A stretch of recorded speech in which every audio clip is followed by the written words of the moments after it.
మంచు ఫ్యామిలీ మరో వివాదంలో చిక్కుకుంది. మంచు మనోజ్ మోహన్ బాబు మధ్య జరిగిన ఆస్తి వివాదం, ఆ తర్వాత జరిగిన పరిణామాలు తెలుగు రాష్ట్రాల్లో ఇటీవలే సంచలనం సృష్టించాయి. ఇక ఈ విషయాలు సద్దుమణుగుతున్న క్రమంలో మంచు ఫ్యామిలీ మరో వివాదంలో ఇరుక్కుంది. మంచు విష్ణు సిబ్బంది అడవి పందులను వేటాడడం ఇప్పుడు వైరల్ గా మారింది. హైదరాబాద్ జల్పల్లిలోని అటవీ ప్రాంతంలో మంచు విష్ణు మేనేజర్ కిరణ్ చిట్టా అడవి పందులను వేటాడాడు.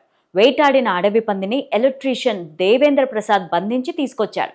అడవి పందిని వేటాడి తీసుకెళ్లినట్టు మేనేజర్ కిరణ్, ఎలక్ట్రీషియన్ ప్రసాద్ పైన ఇప్పటికే పలు ఆరోపణలు వచ్చాయని మంచు మనోజ్ తెలిపారు. వారిద్దరి చర్యలను తప్పుపడుతూ పలుమార్లు అభ్యంతరాలు కూడా వ్యక్తం చేసినట్టు చెప్పారు. అయినప్పటికీ వారిద్దరూ పట్టించుకోకుండా ఇలాగే చేశారని అన్నారు. ఇదిలా ఉంటే మంచు విష్ణు సిబ్బంది అడవి పందులను బంధించి తీసుకెళ్తున్న వీడియో ఇప్పుడు సోషల్ మీడియాలో వైరల్ అవుతోంది. దీనిపైన నెటిజన్లు ఆగ్రహం వ్యక్తం చేస్తున్నారు. అడవి పందులను వేటాడిన వారిపై చర్యలు తీసుకోవాలని డిమాండ్ చేస్తున్నారు. ఇక మంచు ఫ్యామిలీ తీరు రోజు రోజుకి వివాదాస్పదంగా మారుతోంది. ఇటీవలే మంచు విష్ణు, మనోజ్ జల్పల్లిలో చేసిన హంగామా అందరికీ తెలిసిందే. ఈ వ్యవహారంలో ఒకరిపైన ఒకరు కేసులు పెట్టుకునే వరకు వెళ్ళింది. ఈ ఘటన సమయంలోనే మోహన్ బాబు ఓ జర్నలిస్టుపై దాడి చేయడంతో పోలీసులు కేసు నమోదు చేశారు. ప్రస్తుతం దీనికి సంబంధించిన కేసు కోర్టులో నడుస్తోంది. మరోవైపు మోహన్ బాబు అజ్ఞాతంలో ఉన్నారని టాక్ వినిపిస్తోంది.